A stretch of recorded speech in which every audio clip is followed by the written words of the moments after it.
விடுதலை சிறுத்தைகள் கட்சியின் நிர்வாகிகள் மீது பொய் வழக்கு பதிந்த காவல்துறையினரை கண்டித்து விடுதலை சிறுத்தைகள் கட்சியினர் கண்டன ஆர்ப்பாட்டம்.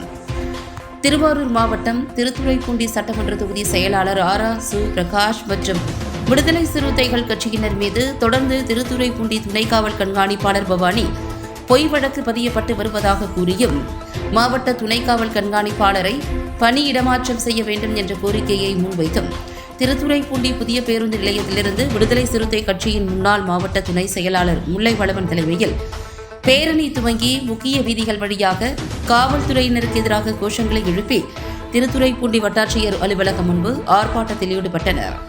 அப்போது வட்டாட்சியரிடம் சுமார் 300க்கும் மேற்பட்டோர் தங்களுடைய அரசு ஆவணங்களை ஒப்படைக்கப் போவதாக கூறியதன் அடிப்படையில் உடனடியாக வட்டாட்சியர் போராட்டக் குழுவினரிடம் பேச்சுவார்த்தை நடத்தியதன் அடிப்படையில் போராட்டம் கைவிடப்பட்டது.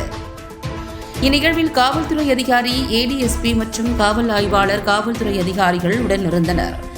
இதில் 300க்கும் மேற்பட்ட விடுதலை சிறுத்தை கட்சியினர் கலந்து கொண்டு காவல்துறையினருக்கு எதிரான கோஷங்களை எழுப்பி ஆர்ப்பாட்டத்தில் ஈடுபட்டனர்.